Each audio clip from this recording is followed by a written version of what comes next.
Here are a few insanely profitable middle opportunities on NFL player props for the entire 2023 season. Welcome to Juice Bets. My name is Trevor. Today we're talking about the NFL, which is always exciting. We've about probably 3 months, just under 3 months away from opening kickoff. And we're going to be talking about how to middle these season totals. So these player props for the entire season. We're going to go into what middling means, how it's profitable, how you do it, and then where these opportunities are right now. Because I'll tell you, there are tons. And the reason why is because we're so far away from the NFL season. Different sportsbooks are pricing things at different numbers, and we're able to find large, like I'm talking huge, over 100 yards, for instance, discrepancies between two different sportsbooks. And what we're going to do, we're going to try to middle it. And I'll tell you what that means in a sec. So let's get into it. We got 3 amazingly profitable plays here. Maybe I'll even throw in a 4th one for you. So let's get into it.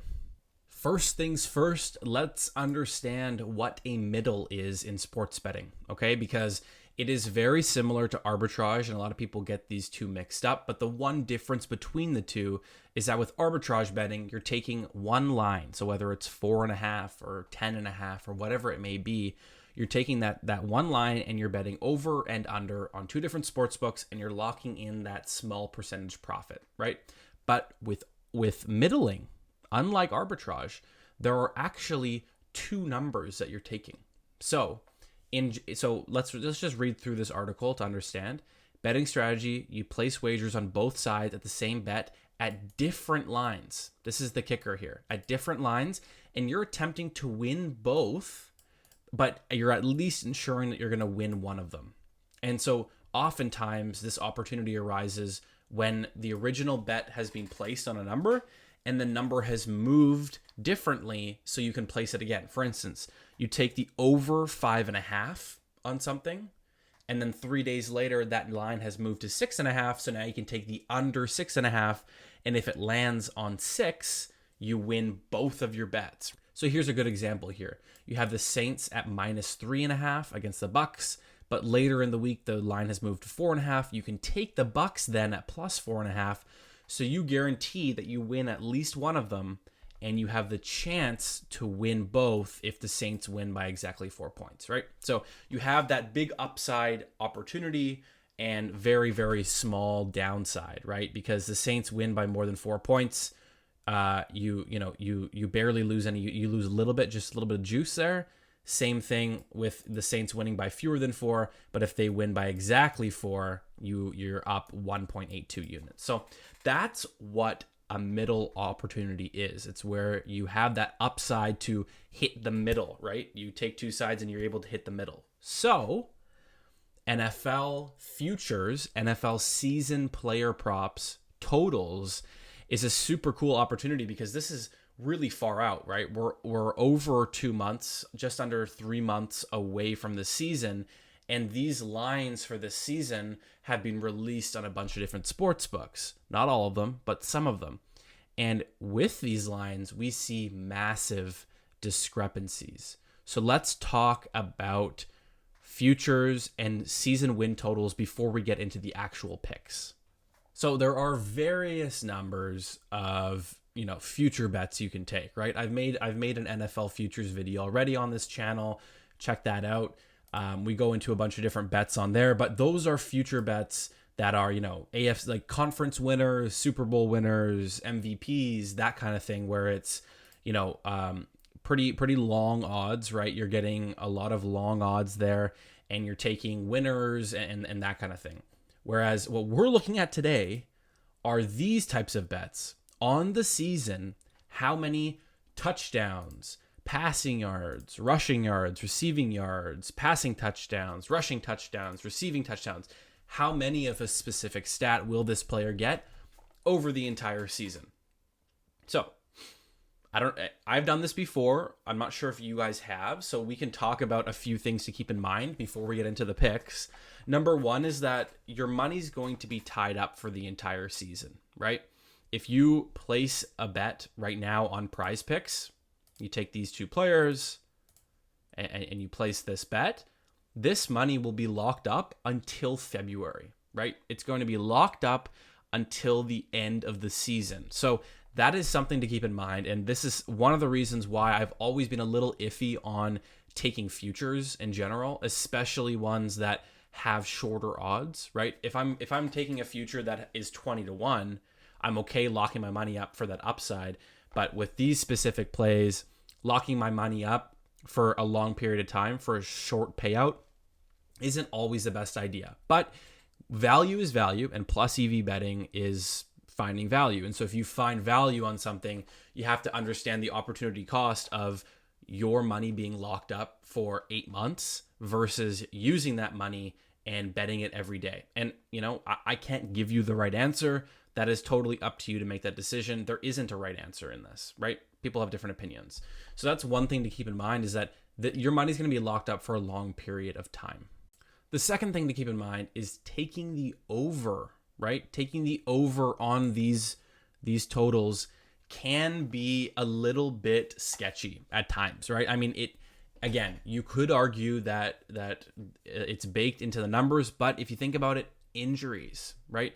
Injuries are a major thing in the NFL, especially, and taking the over on someone's total, you're basically you're fully gambling that they will not be injured for a significant amount of time, and they will perform to the best of their abilities without being injured. So I would always recommend leaning towards the under on season-long totals like this, because the risk of injury and the risk of being out for the season or out for 6 months or whatever, it negates the value that you might be able to find on that over, right? Because if you think you're finding value on the over, realistically, that player could easily be injured, or at least for a few games, and now that line shifts, right? So I'm not saying to not take overs. I'm saying to keep it in mind, right? Just be aware of that, because I've had friends who have taken season long totals like this, and 2 weeks in, they have an injury and it completely ruins their bet, and they're mad at me because I told them to do it. So keep that in mind. Money's tied up and injuries can ruin it if you're taking the over. With all of that aside, let's get into the picks. Pick number 1, or middle opportunity, is on Jalen Waddle's receiving yards this season. This one's interesting too. I'll give you a little something at the end, but with this one, as you can see on PrizePicks, we have 1,149.5, and on Underdog, we have 1,045.5. So there is a 100, right? A 104 yard difference between this and this. So if you were interested in taking Jalen Waddle over or under, obviously you're going to want to decide. If you want to take him under, you're going to take him on PrizePicks for sure. If you want him over, you're going to take him on Underdog. But what you can do is you can middle this, right? On PrizePicks, you can take him under. On Underdog, you can take him over. And you can assume that these sports books have put in a lot of effort, right? A lot of money to finding the most accurate algorithm for these lines. And if you are betting on a middle here, you're basically betting that both of these sports books are pretty accurate and it's going to land somewhere between them, right? And that's a pretty good bet to take. So I would recommend, I love this one. Obviously, like I said before, the under is what I usually lean to with this because of injuries, because of who knows what happens. However, with Jalen Waddle, it's interesting because Tyreek Hill he's got a lot of problems, but he has, he's under investigation for another assault incident. And imagine if Hill gets suspended or something goes on with him or whatever happens, Waddle might get more playing time, right? And so I'm not saying to not take the under. I would take the under, but this means that the over is actually even more enticing as well. So this is my first and favorite play here. Take the over on Underdog, the under on PrizePicks, middle that, and move on to the second pick. Second play, Amari Cooper, 975.5 yards on PrizePicks, we're taking the under. On Underdog, we're taking the over at 875. So that's, again, 100-yard difference between his receiving total. And guess what? His receiving total is even smaller than Waddle. So each yard is actually worth more. So this could arguably be a better play because the total number of yards is smaller. And so this 100-yard discrepancy is worth way more. So what I will say is Cooper's play is I actually prefer the over in this case. I don't mind this under. For sure, I'll take it on PrizePicks. But Cooper had over 1,100 receiving yards last year. And they're giving you at 875. I mean, this is just such a smash play right here. I mean, yeah, who knows how good the Browns are going to be, how good Deshaun Watson is. But he's got to be better than last season, right? He's going to be settled in with Cooper as his number one option. I love this play over right here and under on PrizePicks for Cooper for our second play. Okay, this was going to be my third and final pick, but like I said, I'd throw in a fourth one. And this is actually going to be the one that I'm throwing in because I just found this one. And honestly, this could be the best one all video long. Chris Godwin, 799.5 receiving yards on PrizePicks. 925.5 on Underdog. So that means that that is a 126 yard differential, 126 yards in between the two totals that you can middle it. It's incredible value there. So again, over on PrizePicks, under on Underdog, which is great because it seems like Underdog has a lot of overs, and it's good to find finally an under for Underdog. But yeah, under on Underdog, over on PrizePicks, 126 yard difference. Crazy. The fourth and final pick, and again, if you guys are looking for more of these picks and more of this type of research, let me know in the comments down below. I use OddsJam to find all of these lines. Link down below as well to get a 90-day money-back guarantee. So if you don't like it, you get all of your money back. But having said that, the fourth and final pick, Mark Andrews, 899.5 receiving yards on PrizePicks, 800.5 on Underdog. So that is a 99-yard difference between the two. Again, you take the over on the lower one and the under on the higher one, and you have a middle opportunity in there. You can put in more research, right? You can look at projections and look at other sports books and what they have. Again, OddsJam is great for that because you can use the line shopping tool. But for me, I like to compare these two because these two, PrizePicks and Underdog, are the biggest guys in the space. They have the most money going to their algorithms.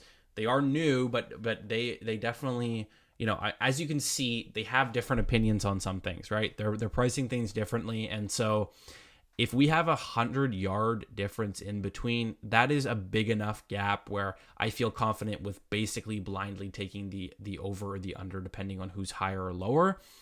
So feel free to do what you want with this information. You could just leave it because you don't want to tie up your money. You could tail all these picks. You could do a 2-man, a 3-man, 4-man, whatever you want to do. It's up to you. For me, I'm probably going to build out some 3-man picks with this and continue to do some more research.